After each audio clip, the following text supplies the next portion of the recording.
The fighter was ready, focused, breathing steady, weight balanced perfectly between both feet, eyes locked forward, hands up, guard tight.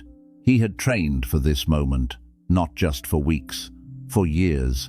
He had studied movement, he had studied speed, he had studied every angle a strike could come from and every angle a counter could go to. He knew what Bruce Lee was capable of. He had heard the stories, he had seen the demonstrations, he knew about the speed, he knew about the precision, and he had prepared for all of it. He was standing in that room, ready for the fastest fighter he had ever faced, ready for explosiveness, ready for unpredictability, ready for anything Bruce Lee might throw at him. He was waiting for the first move. But Bruce Lee did not move. Not forward, not back, not to the left, not to the right, not even slightly. His hands stayed where they were, his feet stayed where they were, his eyes stayed exactly where they were. At first, it looked like nothing was happening, like the moment before a fight begins. That brief pause where both people are measuring each other, but the pause did not end. 5 seconds passed, then 10, then 15, and somewhere around that point, something started to break. Why is he not moving? What is he waiting for? To understand what happened next, you need to forget everything you think you know about fighting. Forget the highlight reels, forget the demonstrations, forget the speed and the power and the techniques, because what happened in that room was not a fight. It was not a contest of skill or athleticism. It was something far more dangerous. And it started with absolute silence. The room was small, not a gym, not an arena, just a room with enough space for 2 people to move and a handful of others to watch from the edges. There were maybe 8 or 9 people standing along the walls. Some were students, regular practitioners who trained with Bruce Lee and had seen him work dozens of times. A few were visitors, people who had heard about Bruce Lee through word of mouth or through someone who knew someone. They had come to see for themselves what all the talk was about. The fighter standing across from Bruce Lee was not a beginner. This was not some random person who walked in off the street. He had competed, he had won, he had years of training behind him in a traditional style, and he carried himself like someone who believed in his own ability. There was no fear in him when he walked through that door. If anything, there was confidence, maybe a little too much of it. Bruce Lee stood a few feet away from him, hands relaxed, posture open, not even in a recognizable fighting stance, just standing there, loose, calm, like he was waiting for someone to hand him a cup of tea. The contrast between the two of them was immediately visible. One man was coiled, ready, loaded with tension and intent. The other was so relaxed that if you walked in without context, you would not have guessed he was about to engage with anyone at all.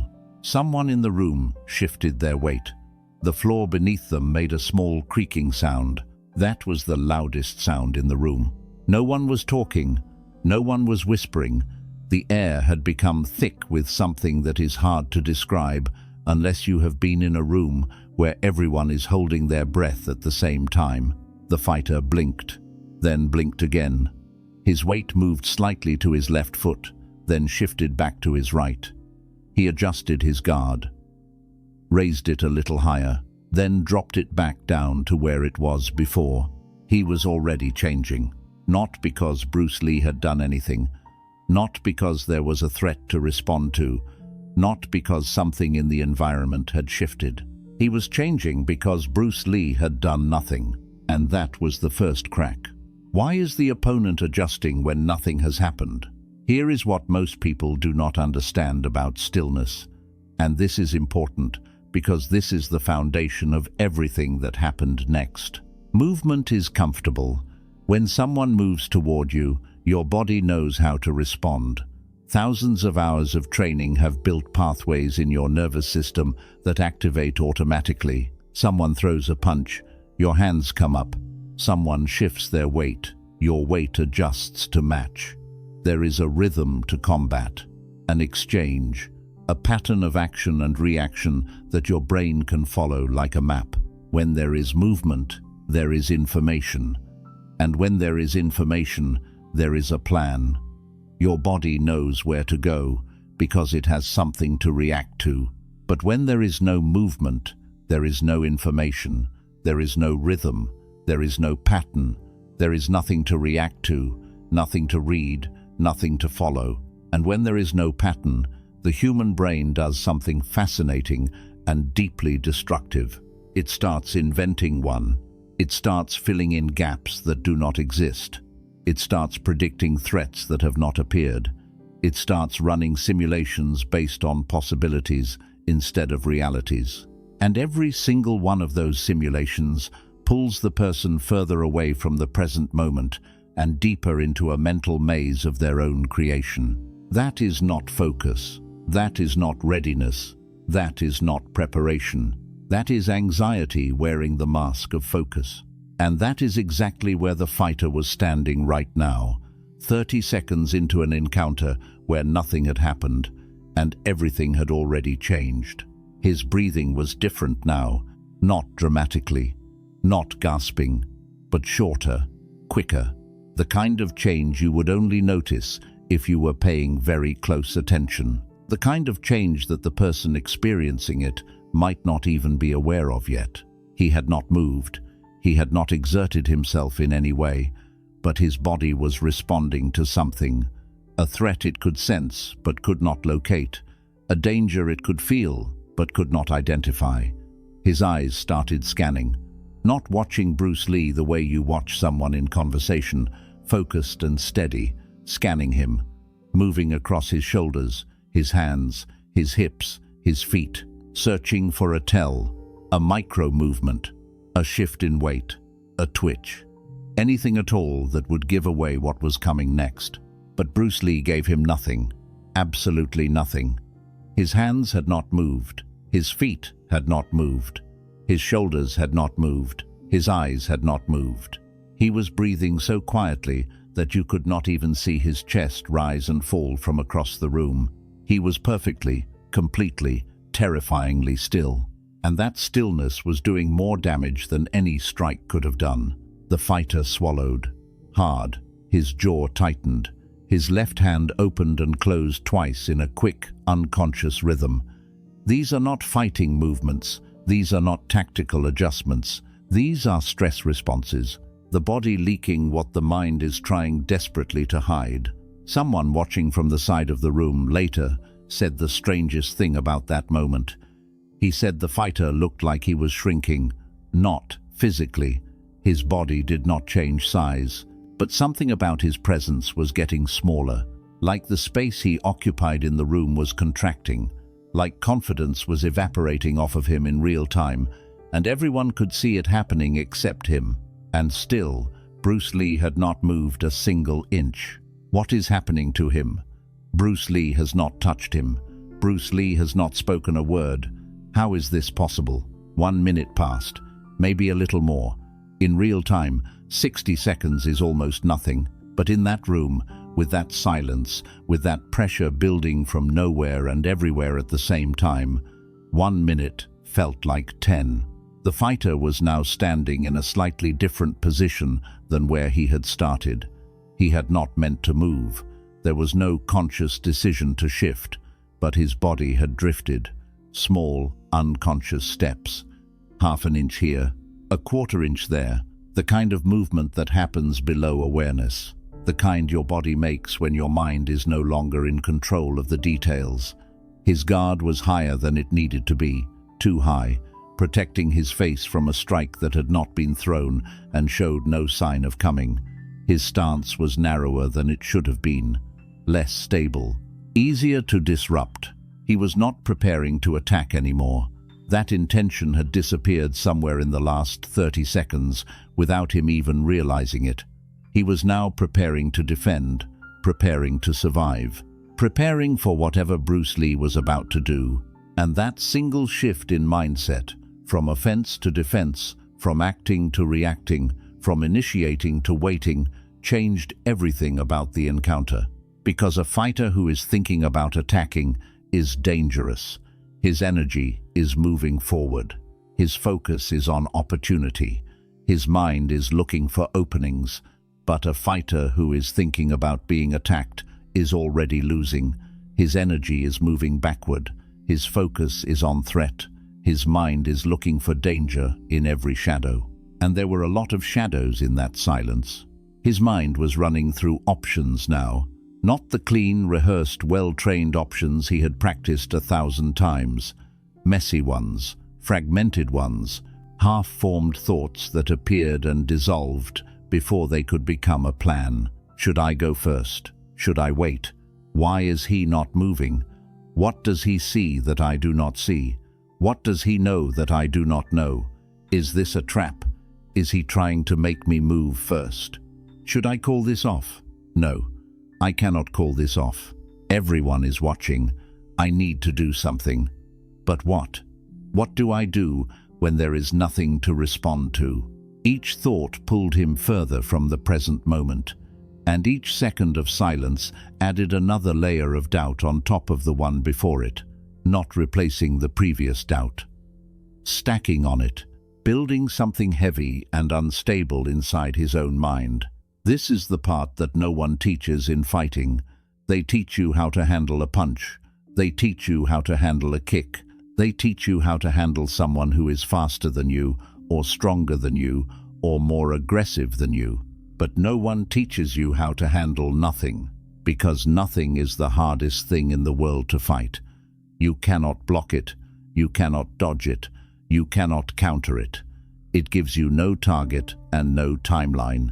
It just sits there, pressing down on you, second after second, while your own mind does all the damage. Why has this gone on so long? What is Bruce Lee actually doing? He was doing the most advanced thing a human being can do in a confrontation. He was doing nothing, and that nothing was not passive. That nothing was not empty. That nothing was the most calculated, most controlled, most deliberate action in the room.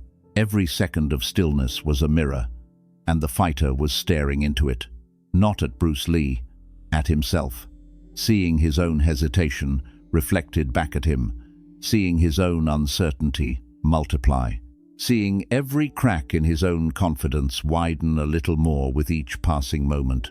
Bruce Lee did not need to attack him. He did not need to threaten him. He did not need to demonstrate anything. He just needed to stand there and let the fighter's mind do what untrained minds always do when they are given nothing to hold on to: collapse. Bruce Lee understood something that most fighters never learn. Most people never learn. The body does not act independently. It does not move on its own. It does not make decisions by itself. The body follows the mind, always, in every situation, without exception. If the mind is calm, the body is fluid. If the mind is sharp, the body is precise. If the mind is panicking, the body is clumsy.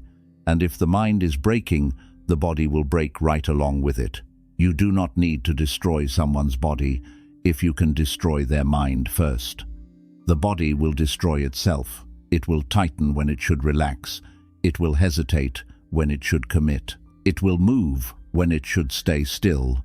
And that is exactly what was about to happen. The fighter moved first, not because he was ready, not because he saw an opening, not because his training told him this was the right moment, not because his body was in the right position or his mind had settled on a plan.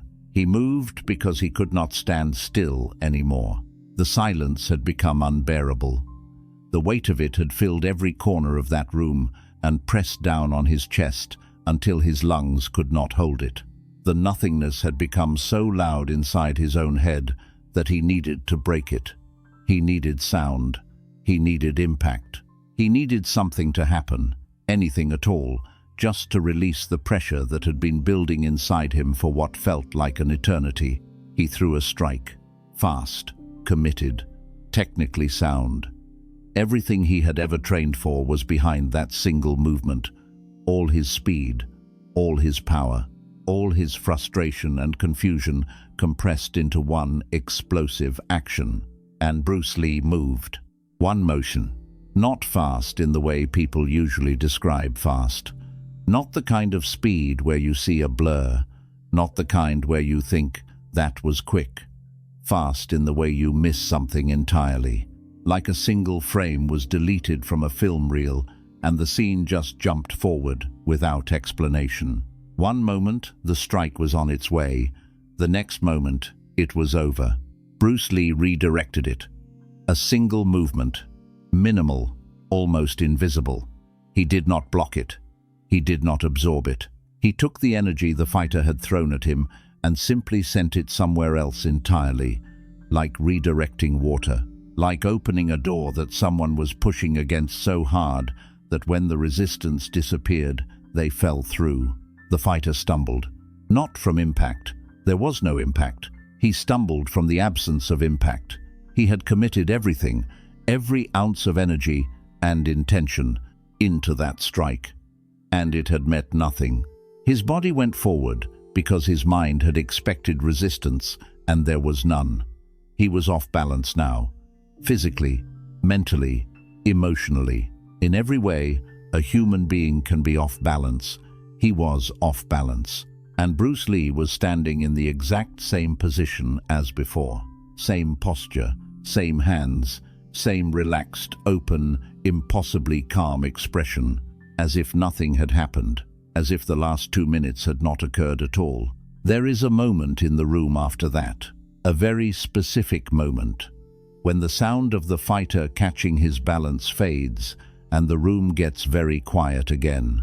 But it is a different kind of quiet now.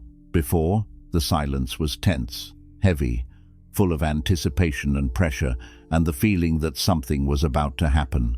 Now, the silence is clear, open, like the air after a storm passes. Everyone watching understands what just happened. Not because someone explained it, not because they analyzed it in real time. They felt it. Bruce Lee did not beat this man physically. He did not overpower him. He did not overwhelm him with speed or technique. He did not use a single offensive movement. He let him beat himself. Every adjustment the fighter made during that silence was a mistake. Every thought he had was a distraction. Every second he spent trying to read Bruce Lee was a second he spent losing himself. The scanning, the shifting, the jaw clenching, the breathing changes.